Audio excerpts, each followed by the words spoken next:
네, 2021년 7월 30일 이정훈입니다. 줄리 사건이 점점 커져가네요.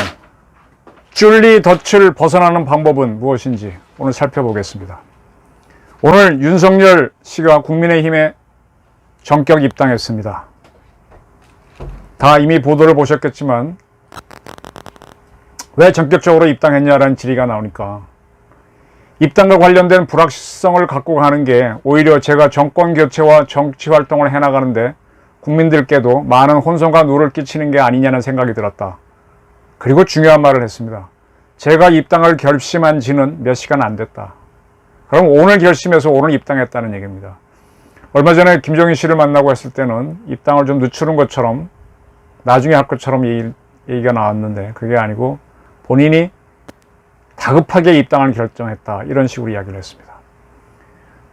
그리고 국민의힘의 룰을 따르겠냐는 질문에는 아직 경선 룰에 대해서는 국힘당이죠.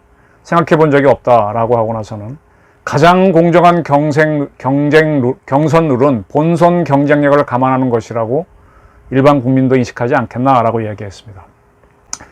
윤석열 씨가 국힘당에 빨리 들어오지 않을 것이라는 예측은 국힘당 안에 들어오면 이 방정식이 바뀌잖아요. 저는 농구를 잘하는데 갑자기 축구로 선수 뽑자 그러면은 불리하죠. 이게 북한이 쓰는 수법이잖아요. 1대1로 전쟁 붙으면 미국을 못 이기는데 뭐 말싸움으로 하게 되면 이길 수 있지 않습니까? 중국이 바로 이런 외교 전략을 할 때 투이불파 말싸움으로 딱 해갖고 미국하고 맞짱 뜨면서 그게 이제 본격적인 전쟁으로 안 가도록 하는 거죠. 그래서 싸우기는 하는데 판을 깨지 않는다. 중국은 이제 그런 식으로 표현하고 딱 이렇게 정치학 이론에서는 내가 잘할 수 있는 게임으로 상대를 초치해서 이기는 거죠. 그래서 여우는 새하고 경쟁할 때는 이제 이렇게 병 속에 들어있는 먹이를 먹는 걸 놓고 경쟁하게 되면 새가 다 잡아먹잖아요. 부리로 먹으니까. 여우는 못 먹죠. 그런 식으로 어떤 식으로 이제 상대를 불러들여서 싸우냐가 매우 중요한데 윤석열 씨는 국힘당에 들어가게 되면 국힘당 룰로 따라가면 국힘당 당원들이 투표를 하게 되면 이미 기존 정치인들이 유리할 수 있는데 다급하게 들어갔습니다. 그래 놓고 나서는 본선 경쟁력을 감안해 달라는 얘기는 했습니다. 자, 윤석열 씨가 왜 빨리 국힘당에 들어갔다고 보십니까? 저는 뭐 어렵게 보지 않습니다. 지금 그의 부인 김건희 씨를 둘러싼 줄리 파문 때문이라고 봅니다. 지금 범여권의 그리고 친문 세력의 윤석열 죽이기는 지금 뭐 굉장히 가열차게 보입니다. 강진구 기자가 앞장서서 열린공간 TV를 통해 공격을 하고 있고 뉴스타파도 뭐 만만찮게 퍼붓고 있습니다. KBS도 그렇고 MBC도 그렇고 친정부 매체도 또 정부가 상당히 주식을 갖고 있는 매체들도 그러고 있습니다. 명예훼손인지 뻔히 알면서도 표현의 자유를 이유로 쫄리벽화를 내건 걸 보게 되면 이런 사람들은 육창골단을 하는 거죠. 내 살을 내주고 상대의 뼈를 치겠다 이런 거죠. 이런 일이 터지다 보니까 사실은 제3자인 양재택 전 검사가 매우 곤란해졌죠. 뭐 제 상상이긴 하지만 그의 어머님이 이번 보도를 통해서 무속인이라는 게 드러났는데 아마 본인은 굉장히 그게 드러내고 싶지 않은 일이었을지도 모릅니다. 이 무병을 앓게 되면 어떤 것인 줄 아시죠? 옛날에 뭐 법무부 장관을 했던 여성분이 그분 모친도 이제 무속인이었다는 거는 그건 알면서도 다 누구도 보도하지 않았는데 이런 건 사실은 좀 봐주고 가야 되는 건데 이 쫄리 문제 터뜨리기 위해서 열린공간 TV에는 그걸 꽝 터뜨려 버렸습니다. 그러니까 쫄리 문제가 나오면서부터 확 친문 세력 반윤석열 세력들은 그냥 땡구처럼 아무도 봐주지 않습니다. 이걸 보면서 제가 떠오른 노래가 하나 있었어요. 꽤 오래된 노래인데 나이 드신 분들은 기억하실지 모르겠네요. 옛날 맹인 가수 이용복 씨라고 있었죠. 가엾은 어머니 왜 나를 낳으셨나요? 하는 노래도 불렀고 줄리아라는 노래도 불렀습니다. 나의 모든 것을 앗아가 버린 여인아 줄리아 네. 저는 지금 쫄리 파문이 나의 모든 것을 앗아갈 수 있다. 적어도 윤석열 씨 차원에서는 그럴 수 있다고 봅니다. 조금 더 확대하면 국힘당을 포함한 야권의 모든 꿈을 날아가게 할 수 있다라고 봅니다.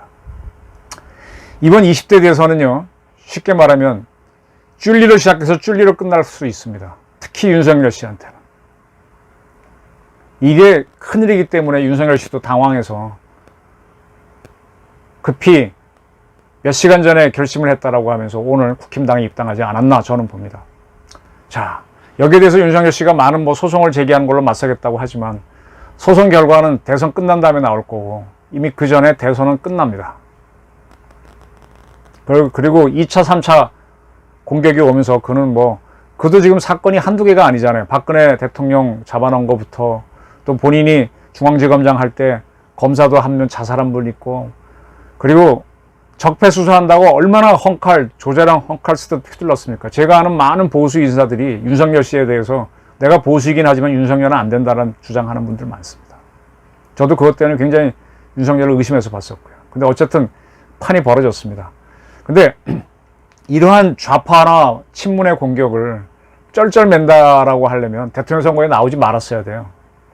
이런 좌파나 이 진보 세력의 이런 공격은 다반사입니다.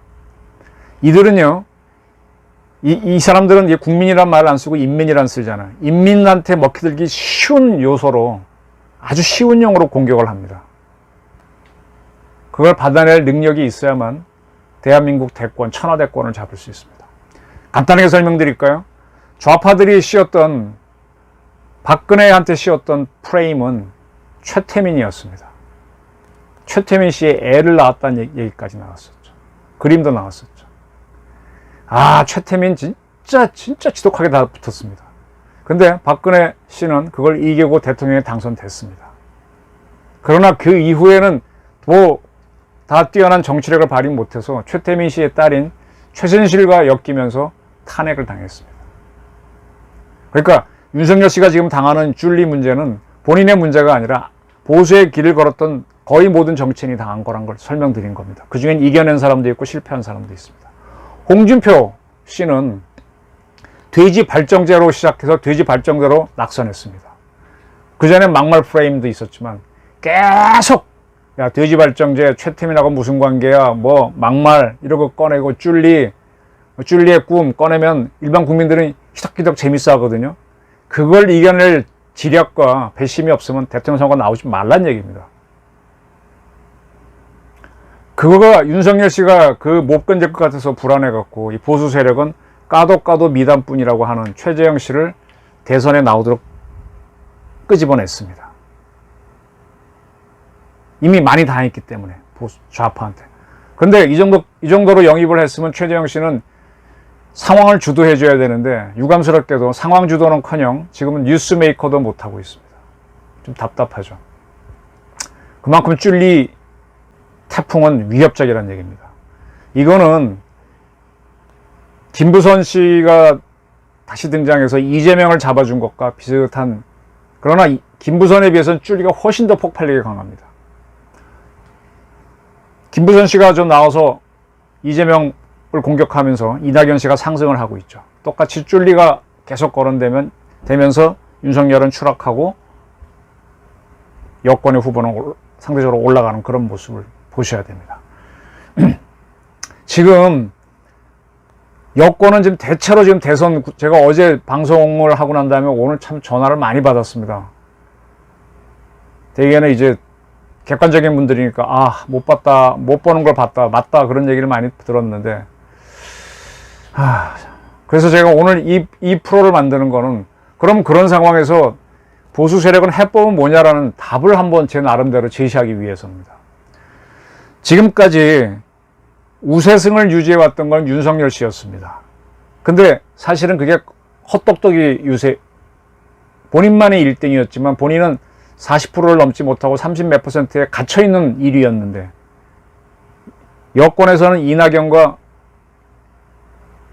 이재명 이런 사람이 합치면 더 표가 많은 그런 모르는 상태에서 혼자만의 1등이었는데 이게 둘이 확 치고 올라오게 된 계기가 뭡니까?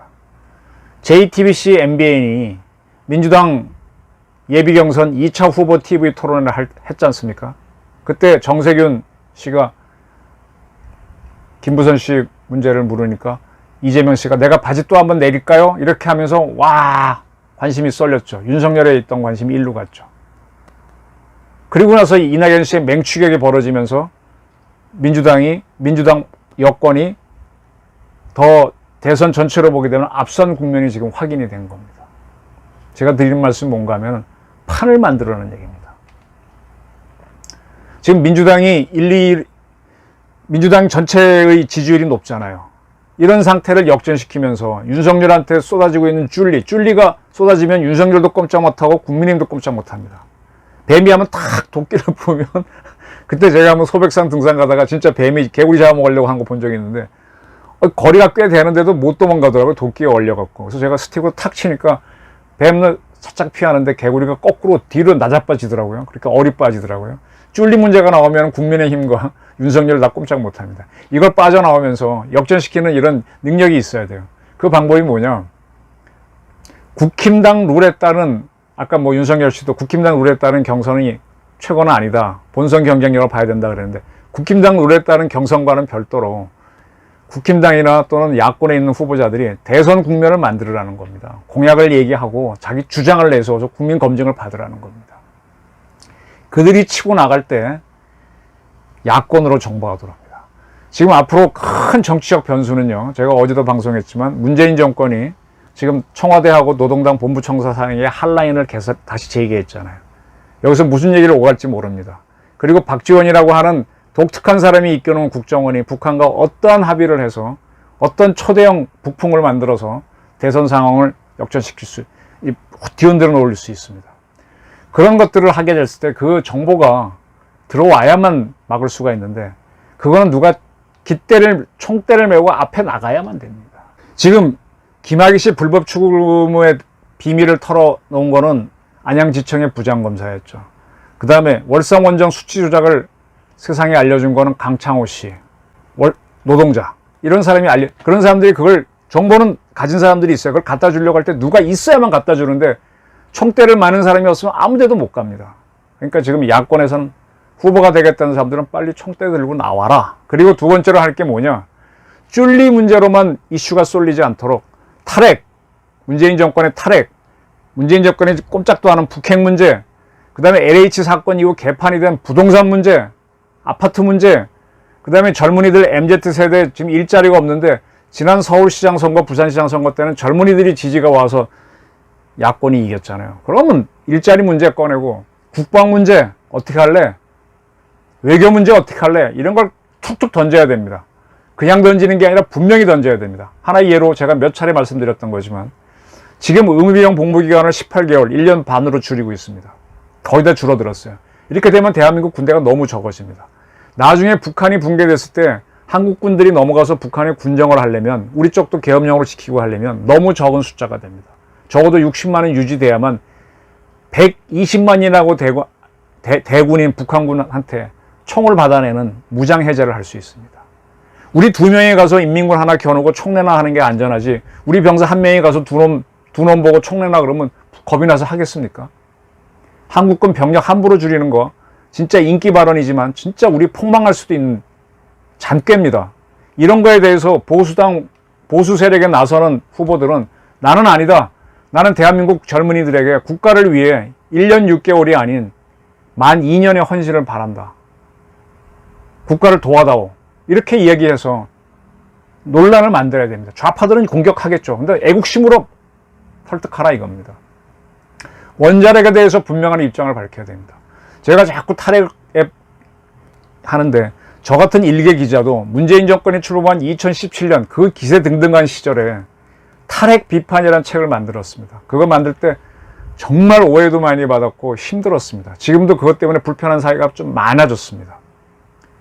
저 일개 기자도 그 책에 보면 33인이 책을 만들었다. 필자가 등장한다. 그 중에 몇몇 분들은 두려워서 이름을 못 바뀐다 그래서 기사를 안 주려고 그래서 내가 무명시로 1, 2, 3, 4, 5 달아주면서까지 했습니다. 이러한 원자력, 지금은 원자력계 학자들이 다 나와서 싸우고 있는데 그 원자력계의 이야기들을 정치인들이 해줘야죠. 원자력은 필요하다. 지금 올여름 굉장히 더운데 원전들이 돌아가니까 지금 전기가 또 되는 거죠. 문재인 정권 하자는 대로 다 세웠으면 지금 곳곳에 불내가 오실 겁니다. 그리고 월성 원전 수치 조작 그 비밀을 밝힌 게 누굽니까? 아까 말한 강창호 씨. 그분은 전남 영광에서 고등학교 나와가지고 원자력 회사에 와갖고 그 다음에 나중에 뭐 학위를 받고 대학원도 나오고 하신 분이지만 진짜 몸으로 원자력을 하신 분입니다. 그게 노조 활동하면서 이런 정보를 내놨거든요. 그런 사람들한테 감사합니다라고 이야기할 수 있어야 돼요. 정치인들이. 얼마나 서민적인 사람입니까? 그리고 저는요. 일본 후쿠시마도 갔다 왔습니다. 후쿠시마 사건을 갖고 좌파들이 이용할 걸 일찌감치 예상을 해서 후쿠시마 사건 터지고 난 다음에 거기 가서 술도 먹고 뭐도 먹고 후쿠시마 현장 가서 사진도 찍고 했었습니다.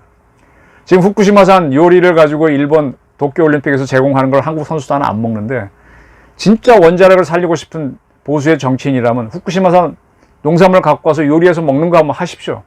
저도 몇 년 전에 가서 먹고 왔고 아무 문제 없습니다. 후쿠시마가 문제가 된다면은 1945년 미국은 후쿠시마는 저 동경보다 더 먼 태평양 쪽에 있잖아요. 우리 쪽에 가까운 건 히로시마 나가사키잖아요. 부산에서 가깝잖아요. 45년도에 원폭이 떨어졌습니다. 그때 부산 시민 큰 타격 없었습니다. 부산 사람들, 대한민국 사람들 수산물 별 문제 없었습니다. 그런 이야기를 하면서 나가야 됩니다. 그리고 북한이 핵을 만드는 것에 대해서 어떻게 하겠다. 나는 내 군사력을 동원해서 북한이 핵을 쏘면 뭘 하겠다라든지 북한이 우리를 위협하면 전쟁을 마다하지 않겠다 이런 얘기를 하면서 치고 나가면 그리고 북핵에 대해서 문재인은 뭐 할 거고 이재명은 뭐 할 거고 이낙연은 뭐 할 거고 아주 공격해 들어가야 됩니다. 이렇게 함으로 해서 줄리로만 몰리고 있는 주제를 흩어야죠. 저 같으면은 미국은 당연히 친구이지만 일본도 나의 친구다라고 얘기할 겁니다. 우리를 식민 지배했던 대일본 제국, 일제는 우리의 적이었지만 45년 미국에 패배해서 거듭난 일본은 내 친구다. 그렇게 해서 무조건 반일주의자가 각을 세워야 됩니다. 끌려가는 순간에 보수는 다 무너지는 겁니다. 지금 우리가 발전한 거는 일본으로부터 청구권 자금을 받으면서 미국, 일본과 협력하면서 해서 세계 10대국에 들어간 겁니다. 그걸 난 부정하지 않습니다. 북한에 대해서는 동족은 맞지만 6.25 때 우리의 동포를 죽였고 지금은 핵과 미사일로 우리를 위협하니 적이다라는 걸 분명히 해야 됩니다. 그래서 나는 김정은을 제거하고 북한 인민을 해방시키겠다. 해방이라는 단어를 북한이 우리를 대상으로 쓰는 게 아니라 우리가 북한을 대상으로 써야 됩니다. 이런 걸 보수파들이 주장해 줘야 되죠. 그리고 지금 계속 세금을 올리고 있는데 이 세금 걷어갖고 재난지원금으로 나눠줘서 표 짜는 게 민주당 정권이잖아요. 이렇게 되면 경제는 점점 죽습니다. 지금 코로나도 죽겠는데 코로나가 종식되면 경제가 폭발적으로 키우려면은 저는 부자들이 투자를 해야 된다고 보거든요. 그럼 오히려 부자들이 투자할 수 있도록 세금을 줄이고 그 사람들이 일자리를 만들어서 많은 사람이 고용돼서 스스로 일해서 먹고 살도록 해야지 정부한테 보조금 받지 말고. 그리고 꼭 어려운 사람들한테만 복지를 하는 걸로 해서 복지를 줄이고. 그리고 사회를 이끌고 나가는 거는 역시 똑똑한 엘리트니까 국민교육은 다 하지만은 그래도 엘리트만을 더 세계적으로 키울 수 있도록 특목고 자사고 세워서 수월성 교육 해야 됩니다라는 주장을 해야죠. 지금 민사고 교장이나 상사고 이사장인 그 누굽니까? 수학의 정성, 홍성대 선생 같은 분들은 다 주장하잖아요. 그런 분들 들어줘야죠. 이런 이야기들을 보수 대통령 후보들이 치고 나와야 됩니다. 그거 갖고 계속 떠들고 윤미향이가 왜 문제인지, 윤미향 세력이 왜 좌파랑 연결되어 있는지 그걸 따지고 들어가야 되죠. 그래야 줄리로의 집중을 막습니다. 여당 독주를 막습니다. 저는 여기에 대해서 윤석열, 최재형, 홍준표의 각성을 상당히 요구하는 바입니다. 이것이 되지 않으면 줄리의 덫을 벗어나지 어렵습니다. 그리고 참고로 이걸 좀 말씀드리겠습니다. 미국 공화당사를 보게 되면요. 민주당에 맞설 만한 적당한 후보가 없어가지고 외부에서 사람을 끌고 와서 이긴 적이 있습니다. 대표적으로 꼽으라면 루즈벨트가 3년임을 하고 4연임 하다가 돌아가시잖아요. 그걸 이제 트루먼이 받아서 2연임을 하지 않습니까? 그럼 공화당은 5번 민주당 체제가 갔으니까 4, 5, 20년간 지나갔으니 공화당은 어떻게 할 수도 없잖아요. 사람도 없잖아요. 20년 동안 사람이 어떻게 살아남겠습니까? 인재가 안 오죠. 그러니까 아이젠하워를 영입해서 공화당 정권을 만들고 그 다음에 닉슨도 만들고 이렇게 해서 쭉 지금까지 옵니다. 그렇게 한 적이 있고 가장 최근에는 오바마의 인기가 매우 좋은 다음에 그 다음에 힐러리가 유력했을 때 공화당에서는 이렇다 할 사람이 없으니까 트럼프를 영입해서 대통령을 만든 적이 있습니다.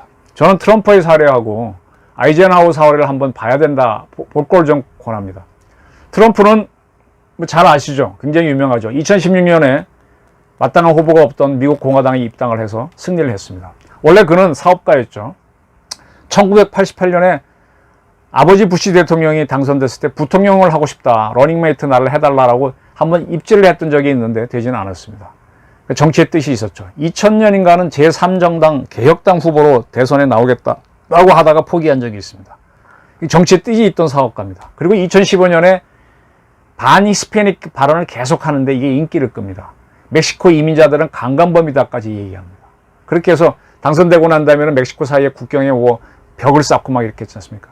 계속 반이민자, 뭐 반소수인종 이렇게 차별적, 과거의 미국과 다른 그런 주장을 했습니다. 그런 그가 2016년 미 공화당의 경선에 참석해서 압도적으로 1등을 합니다.